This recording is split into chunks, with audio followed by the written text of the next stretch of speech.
Бүгенге марафоныбыздың темаһы закат. Закат һүҙен күптәребеҙ ишетте һәм ишетә, ләкин тулыһынса уның мәғәнәһен, мөһимлеген аңлап етмәйҙәр. Закат ул ислам диненең терәге, ислам диненең бағанаһы. Закат ул фарыз ғәмәл.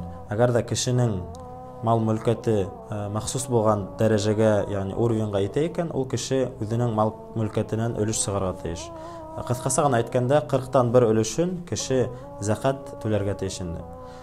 Закат ул хәйер түгел һәм дә хәйер садаҡа түгел. Күп кеше уйлай, мин хәйер садаҡа бирҙем икән, минең Аллаһтың алдында бурысым үтәлде тип. Юҡ, хәйер садаҡа биреү ул сөннәт, ягъни уны русса әйтә, крайне желательно эшләргә, ул пәйғәмбәребеҙҙең сөннәте һәм дә һин күпме теләйең, шунсама бирәң. Ләкин закат ул фарыз. Әгәр дә һеҙҙең мал-мөлкәтегеҙ күп икән һәм дә нисапҡа итә икән, һеҙ үҙегеҙҙең мал-мөлкәтегеҙҙән өлөш сығарырға тейешһегеҙ. Закат ул мал-тыуарҙан да бирелә, үҙегеҙҙең йыйған урожай тип әйтәйек инде, уңыштан да бирелергә тейеш инде. Шуға күрә, әгәр дә һеҙҙең махсус булған байлығығыҙ бар икән, уны һынап сығарып, һеҙ унан өлөш сығарырға тейешһегеҙ.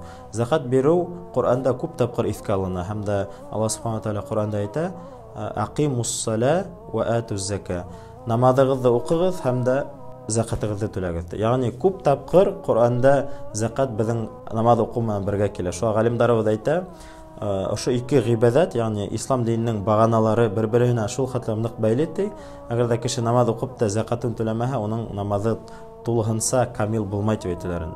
Яғни был теге закаттың бөйөк дәрәжәһен күрһәтеп тора.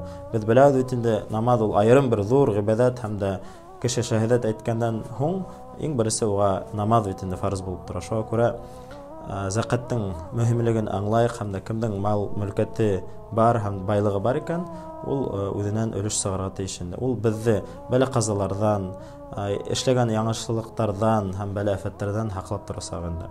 Аллаһ Субхана ва Тәғәлә закаттарыбыҙҙы ҡабул итһен. Кемдәргә бирергә, уны Аллаһ Субхана ва Тәғәлә үҙенең изге Ҡур'анында, изге һүҙҙәрендә беҙгә әйтеп ҡалдыра.